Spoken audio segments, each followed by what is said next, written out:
Archival audio of President Franklin D. Roosevelt's Day of Infamy speech plays softly, fading into dramatic orchestral music. December 7th, 1941, a date which will live in infamy. The surprise attack on Pearl Harbor was just the beginning. In the months that followed, the Empire of Japan swept across the Pacific with terrifying speed.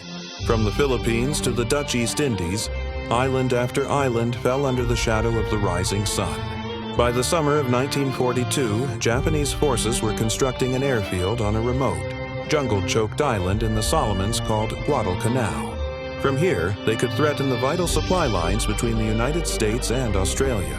To stop them, America would have to go on the offensive for the first time in the war.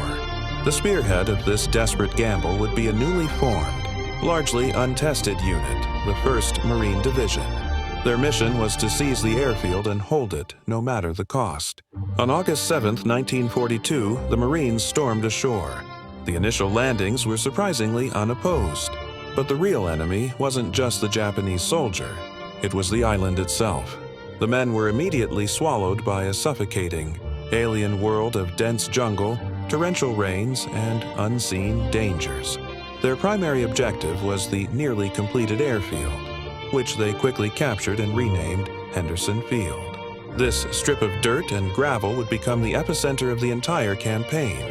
The Japanese, realizing the strategic importance of what they had lost, launched ferocious counterattacks. In the pitch-black nights, the jungle erupted with the screams of "Banzai!" as waves of enemy soldiers crashed against the thin Marine lines in brutal, hand-to-hand combat.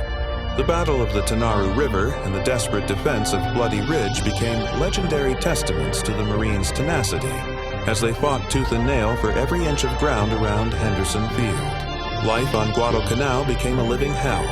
The island was a breeding ground for malaria, dysentery, and a host of other tropical diseases that ravaged the American ranks as effectively as any enemy bullet. With the U.S. Navy forced to withdraw after a disastrous naval battle, the Marines were cut off, their supplies dwindling to almost nothing. They subsisted on captured Japanese rice and whatever meager rations they had. Day and night, the island was pounded by Japanese naval bombardments and air raids, a relentless psychological assault known as the Tokyo Express. Amidst the constant fear and exhaustion, they were isolated, starving, and sick, but they were not broken. The tide began to turn in October. Bolstered by the arrival of Army reinforcements and a more consistent flow of supplies, the American position slowly solidified. The desperate naval battles fought in the waters around the island, known as Iron Bottom Sound, began to shift in favor of the Allies, crippling the Japanese ability to reinforce their own troops. Key land battles, like the struggle for the Mataniko River, saw American forces finally gain the upper hand, pushing the Japanese back into the unforgiving jungle. The constant pressure from land, sea, and air took its toll.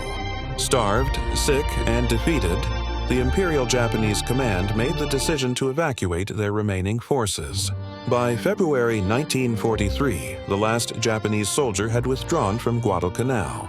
The men of the 1st Marine Division, skeletal, malaria-ridden, but victorious, finally left the island they had so grimly named the Green Hell. The 6-month struggle had cost thousands of lives and pushed men to the absolute limit of human endurance. But the victory at Guadalcanal was more than just the capture of an island. It was the definitive turning point of the Pacific War. It shattered the myth of Japanese invincibility and marked the beginning of the long, bloody island-hopping campaign that would ultimately lead to Tokyo.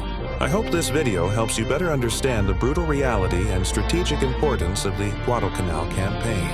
If you enjoyed this journey into history, please give this video a thumbs up, and don't forget to subscribe to our channel and hit the notification bell for more stories from the past.